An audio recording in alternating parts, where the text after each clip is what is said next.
Sean bienvenidos a una nueva clase de Geometría Moderna 2. En esta ocasión ya vamos a empezar como tal con el nuevo bloque de temas, y este en particular es el preámbulo de todo lo que vamos a ver a continuación, que se llama circunferencias coaxiales. Este como tal va a ser nuestro tema principal a lo largo de los siguientes videos, y vamos a separarlo en distintos temas para que podamos verlo con claridad y poco a poco podamos ir entendiendo cada uno de los conceptos relacionados con este tema tan general. En este video vamos a explorar justamente lo que significa la potencia de un punto y vamos a definir el eje radical. Empecemos por la parte de la potencia de un punto. Aquí, para aclarar, vamos a estar viendo las cosas como tal en el plano, pero esto no quiere decir que estos conceptos sean únicos del plano en sí. Si tenemos opción y tenemos tiempo más adelante, quizás vemos inclusive un poco de cómo se ven estas mismas definiciones en el espacio. Para fijar ideas, pensemos ahora que P es un punto cualquiera en el plano y fijemos nuestra atención en una circunferencia C. Entonces, para cualquier línea que pase por P y que corte a la circunferencia en dos puntos distintos, como se ve en esta ilustración, por ejemplo en los puntos A y B, entonces se cumplirá que el producto de los segmentos PA y PB es una constante independientemente de la posición de esta línea. Es decir, no importa en sí cómo hayamos trazado esta línea que pase por P, y en realidad no importa tampoco qué puntos son los que se determina con esa intersección de la línea que pasa por P y que intersecta la circunferencia, ya que este valor es una constante que vamos a denominar la potencia de P respecto a la circunferencia C. Esto ahorita lo vamos a justificar, ya que aparentemente esto no es un hecho tan simple de entender. Veamos un poco de referencia histórica de dónde salió esto.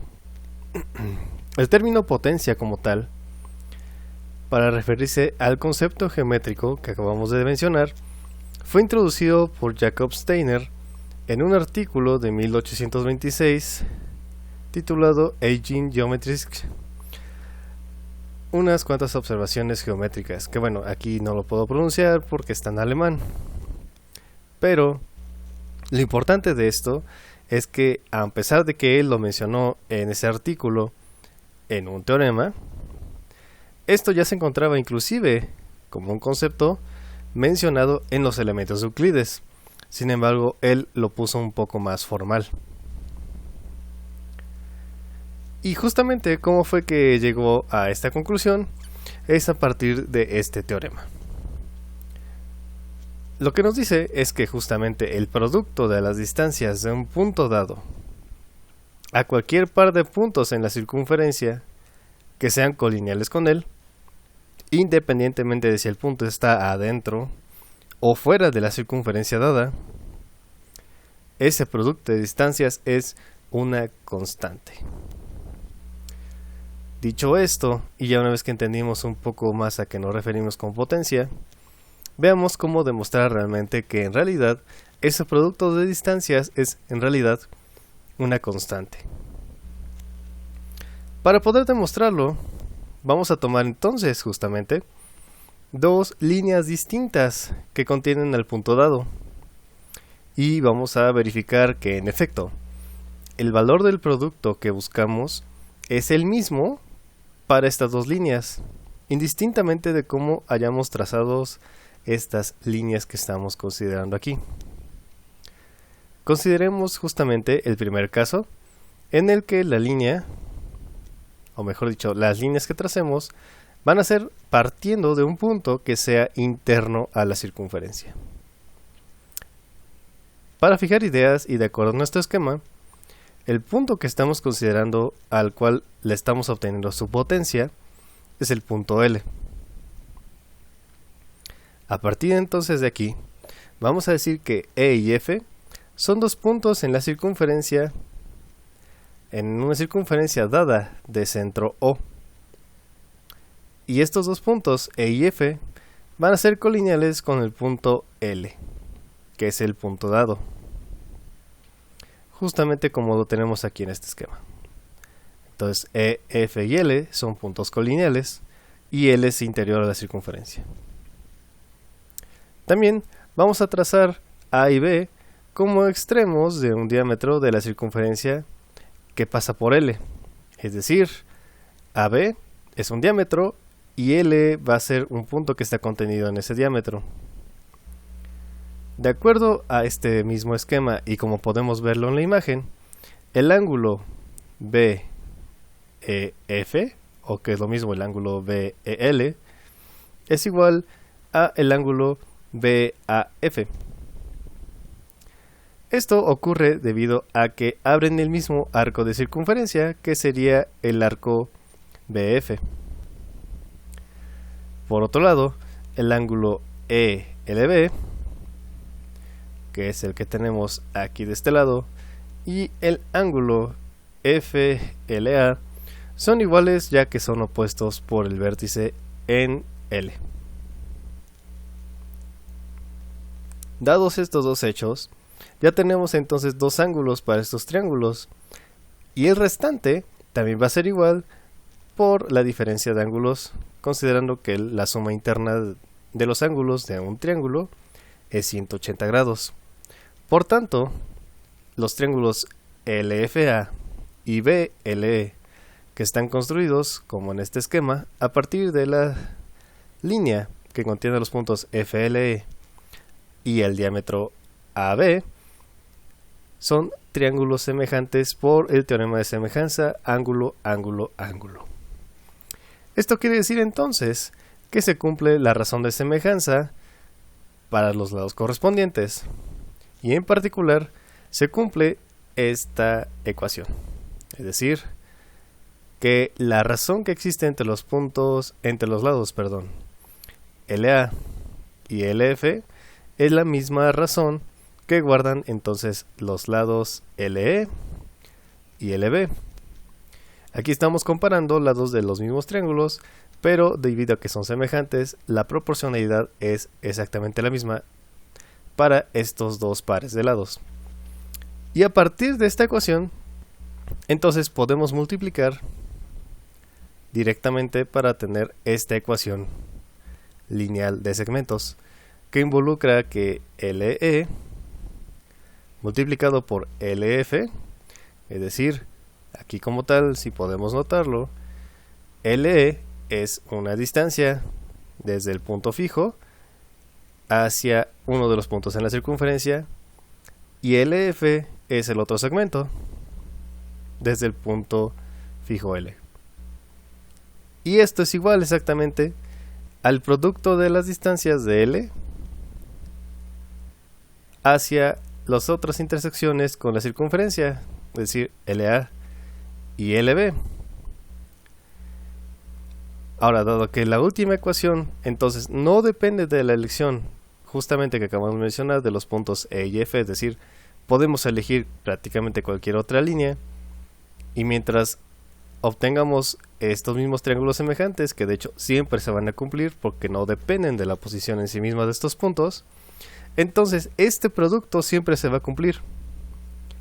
Lo que quiere decir entonces es que en realidad este producto de distancias del punto A hacia los puntos en la circunferencia siempre es constante, que es justamente lo que queríamos demostrar. El caso 2, ahora vamos a pensarlo así, en el que el punto L es ahora un punto externo a la circunferencia de centro O.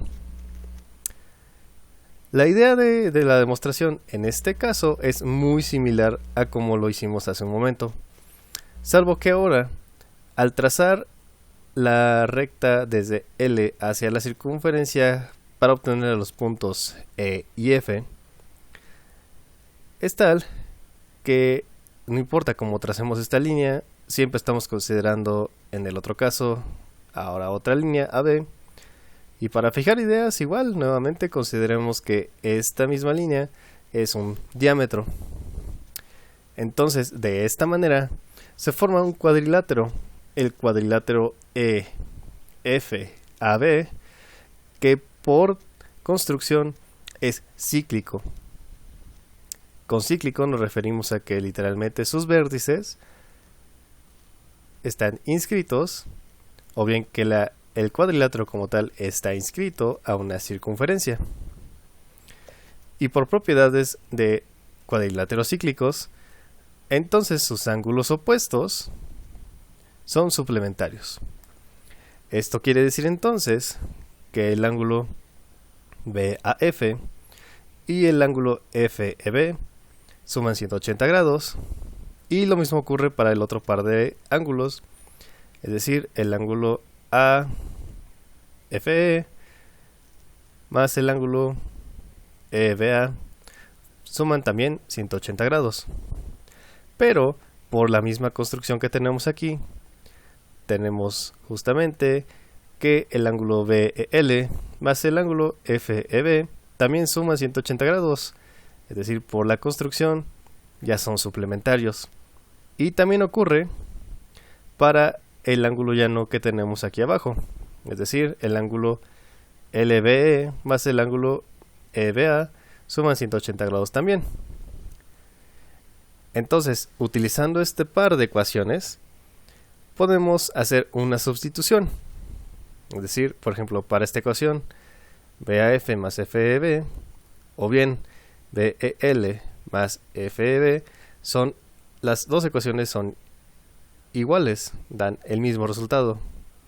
Entonces podemos sustituir, o mejor dicho, restar el ángulo igual, y obtenemos entonces así que el ángulo BAF es igual al ángulo BEL.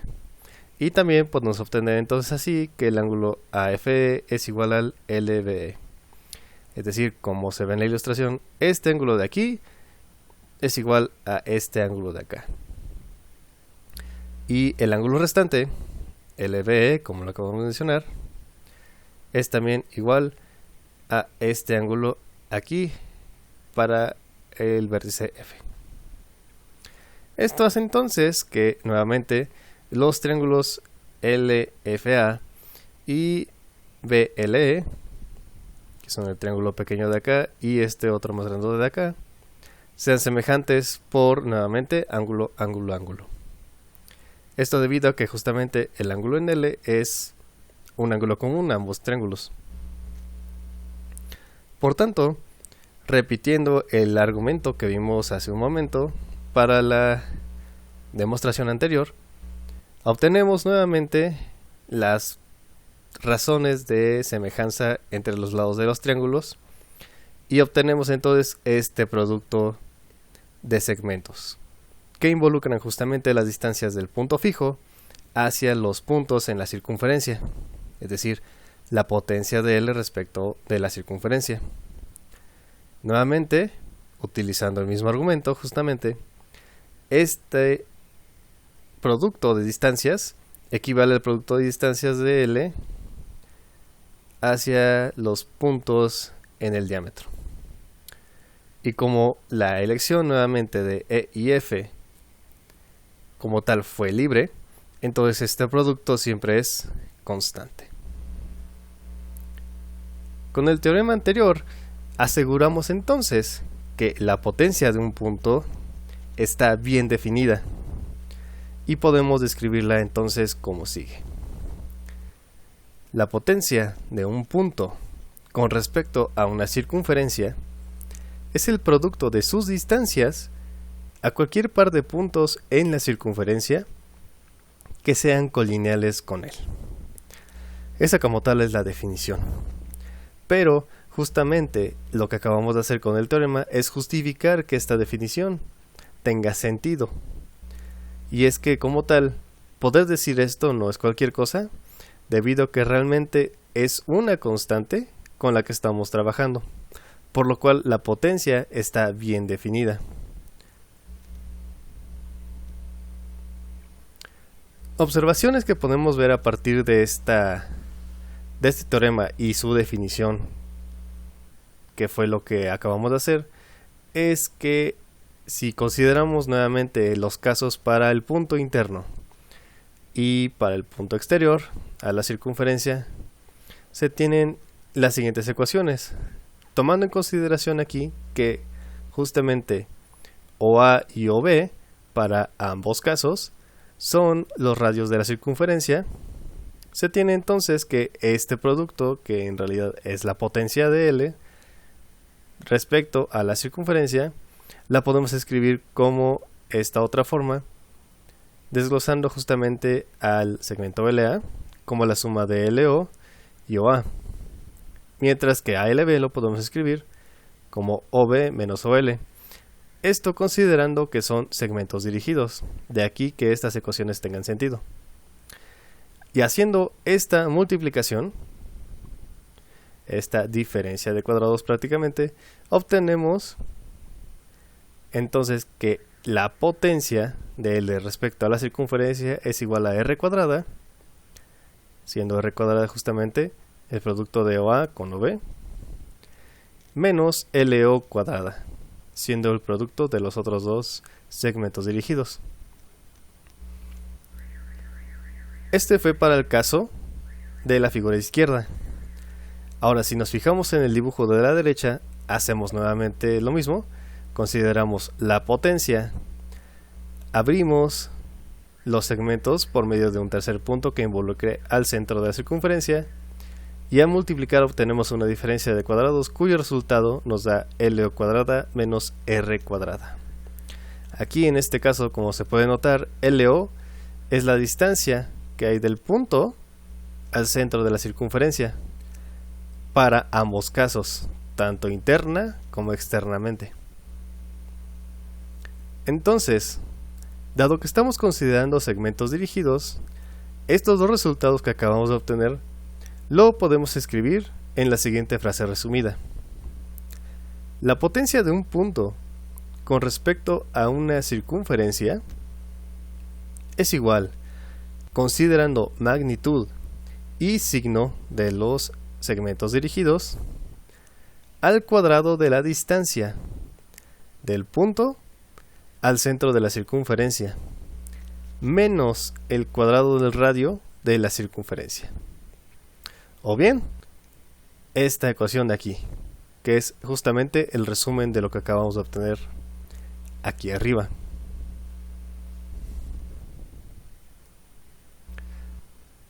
Como última observación, esta, como tal, es el valor de la potencia, pero siempre podemos anclarnos a dos puntos cualesquiera en la circunferencia para poder decir que es el producto de las distancias a partir de la definición estándar, digámoslo así. Mientras que este de aquí abajo es el valor de la potencia. Si queremos hacer uso como tal de algo ya más aritmético y que tenga que ver con el centro y el radio de la circunferencia, suponiendo que estos dos se conocen.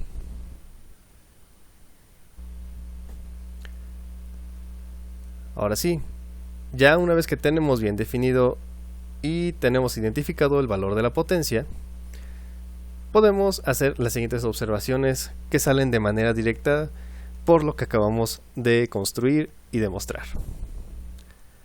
De primera instancia, sabemos que la potencia de un punto, y de acuerdo a lo que acabamos de obtener para el valor de la potencia justamente, puede ser entonces positiva, 0 o incluso negativa, de acuerdo a si el punto está afuera, en la circunferencia o dentro de la circunferencia.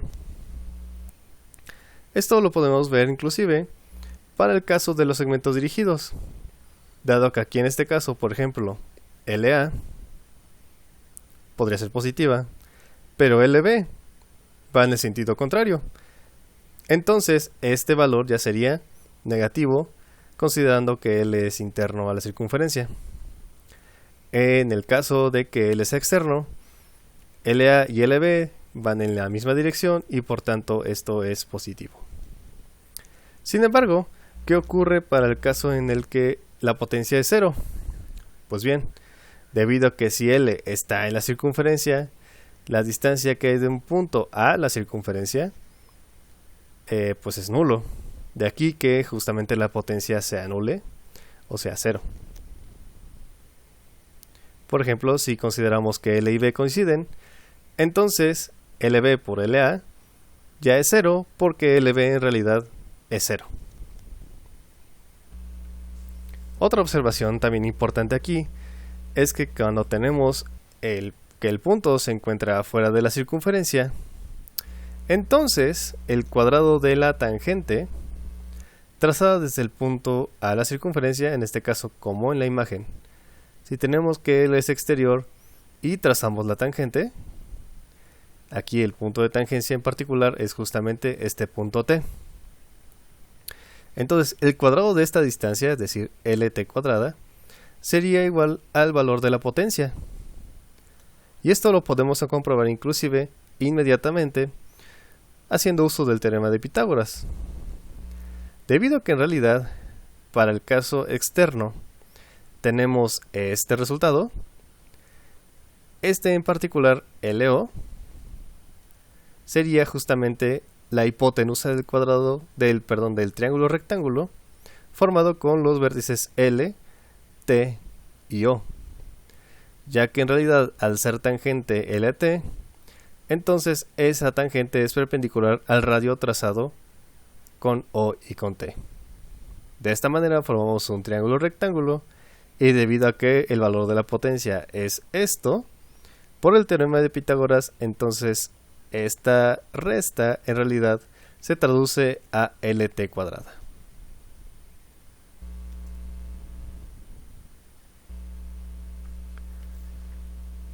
Es conveniente, y hay que hacer un paréntesis aquí, después de dar todo este gran como primer clavado hacia la información referente hacia la potencia de un punto, hay que hacer una pausa y verificar que realmente es necesario especificar a veces la notación para referirnos a este concepto en particular.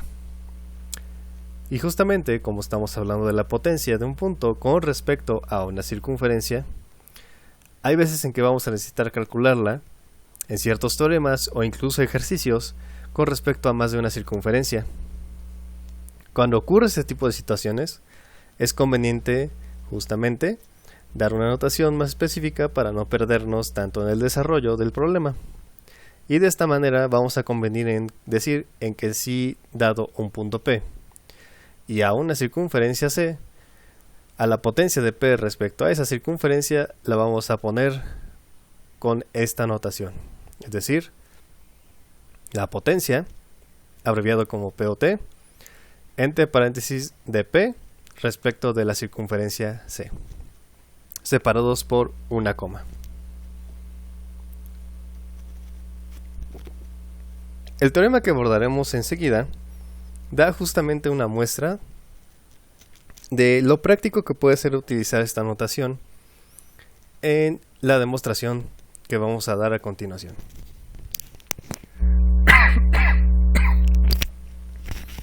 El teorema nos dice que el lugar geométrico de un punto cuyas potencias respecto a dos circunferencias no concéntricas es igual, entonces este lugar geométrico es una recta perpendicular a la línea de los centros. ¿Qué quería decir este teorema como tal? Es que si consideramos entonces a un punto y quisiéramos encontrar todos los puntos posibles que tienen la misma potencia respecto de C1 y respecto de C2, entonces vamos a obtener una línea perpendicular a la línea de los centros, como se ve en esta ilustración. Para poder hacer esta demostración, vamos a considerar entonces justamente a dos circunferencias que son no concéntricas, como en la ilustración C1 y C2, cuyos centros vamos a decir son O1 y O2 y de radios R1 y R2 respectivamente. Vamos a decir que P entonces es aquí un punto que cumple justamente la hipótesis, es decir, que cumple que la potencia de P respecto de C1 es igual a la potencia de P respecto de C2. Esto, traducido de acuerdo a lo que obtuvimos del valor de la potencia, se puede escribir entonces con esta ecuación. Ahora bien, vamos a trazar una recta perpendicular que pase por P y que es perpendicular justamente a la línea de los centros O1 y O2. Y llamaremos de mientras a M como el punto de la intersección de estas dos rectas.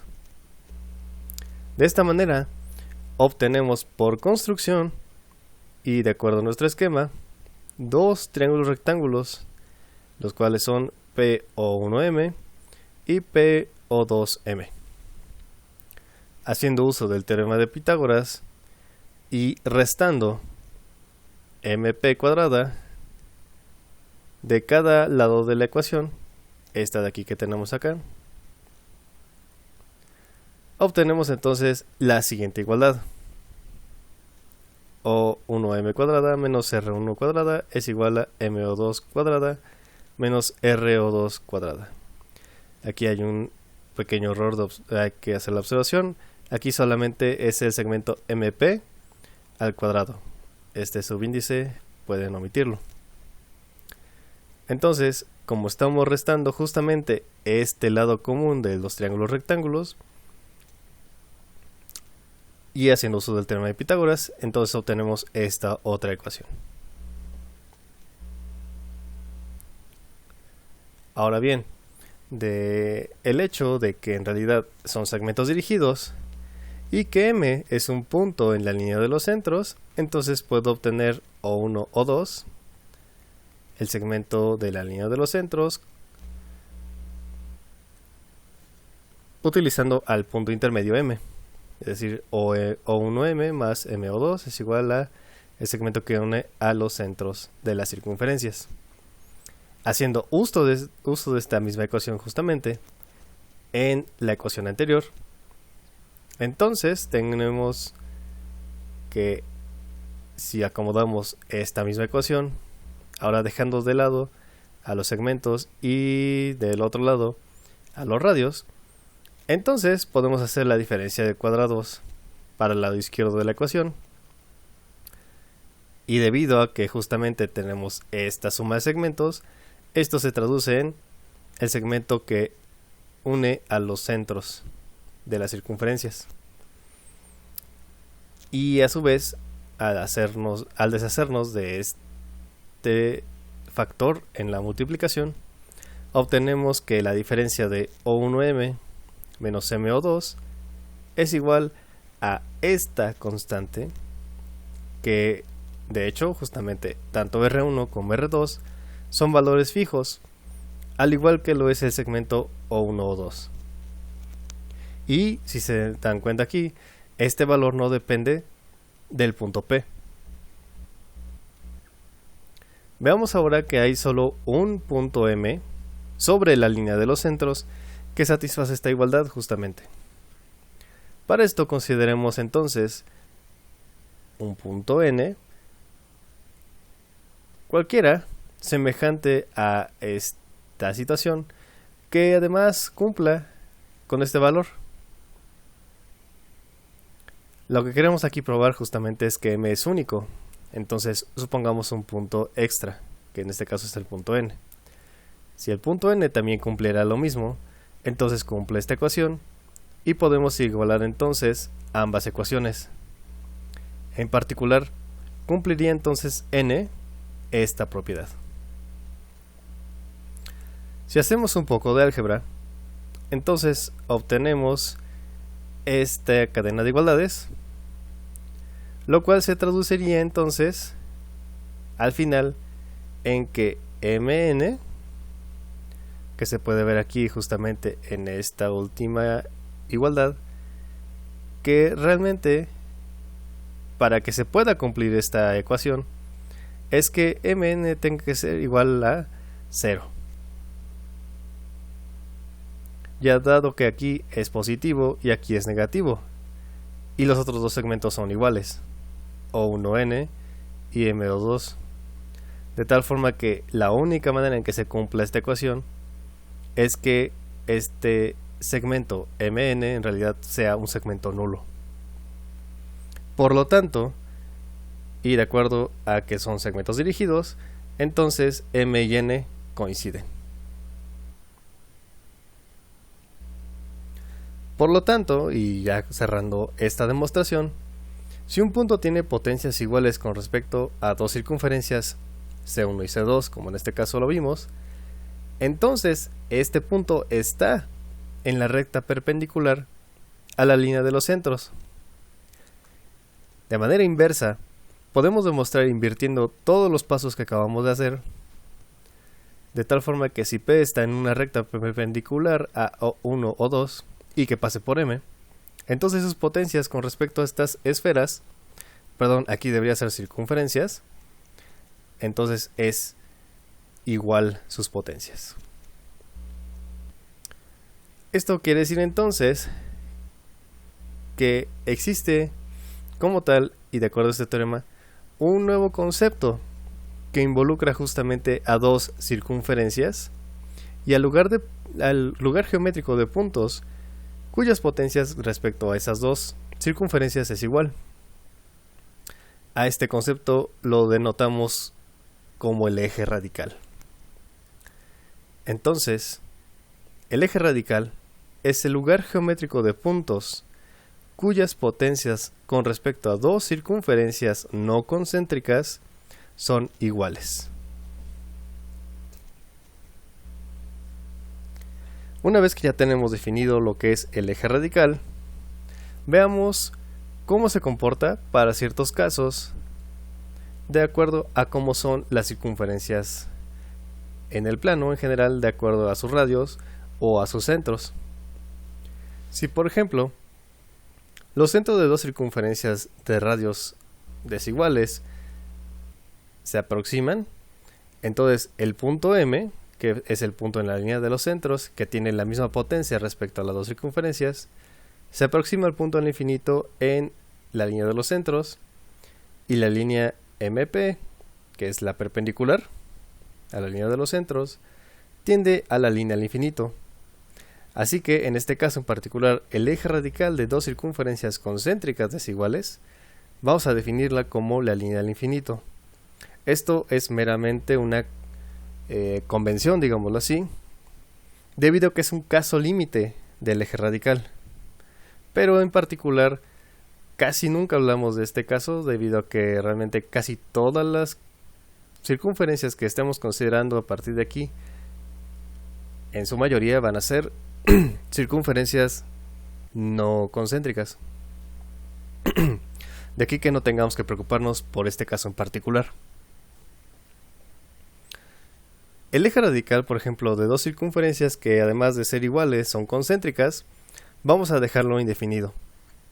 Y cualquier enunciado acerca del eje radical no va a ser aplicable a estas circunferencias. Una tercera observación, o hecho de este eje radical, es que si dos circunferencias se intersectan, entonces el eje radical pasará por los puntos comunes. Esto como tal lo podemos demostrar fácilmente inclusive observando justamente este esquema. Si tenemos por ejemplo que las dos circunferencias se intersectan y estamos buscando a todos los puntos P que tengan la misma potencia respecto a los dos, en particular si yo considero que P está en la intersección de ambas circunferencias, entonces P en particular tendrá potencia nula para ambas. También lo será para el caso de la otra intersección común de las circunferencias. Pero estos dos puntos entonces ya tienen la misma potencia respecto a las dos, aunque sea potencia cero. De aquí que entonces el lugar geométrico de puntos que tiene la misma potencia respecto a las dos y que es perpendicular a la línea de los centros es justamente la línea que pasa por los puntos comunes. y que además es perpendicular a la línea de los centros. Es decir, esta línea G es justamente el eje radical para este caso de circunferencias que se intersectan. Si ahora consideramos entonces, por ejemplo, que dos circunferencias son tangentes una a la otra, entonces el eje radical es su tangente común en el punto de contacto. Nuevamente, regresando a nuestro esquema, ahora consideremos entonces que estas circunferencias en realidad son tales que en realidad son tangentes. Si fueran tangentes entonces, como se ve acá, entonces el punto común de tangencia que tienen ambos es un punto que tendría potencia nula para ambas circunferencias. Y con eso prácticamente nos basta, porque en realidad este punto de aquí, de acuerdo a nuestros teoremas, es el punto M en la línea de los centros por la cual pasa la perpendicular. De tal forma que entonces, ahora la línea G, perpendicular a la línea de los centros y que pasa por M, el punto que tiene potencia nula para ambas circunferencias, es tal que es el eje radical para el caso de circunferencias que son tangentes en un punto.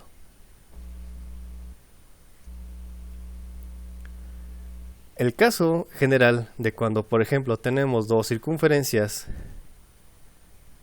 como en estas posiciones, el encontrar el eje radical para este tipo de situaciones lo vamos a hacer más adelante en otro video, una vez que definamos un concepto adicional que nos servirá para describirla o en general encontrarla de una manera más sencilla a este eje radical.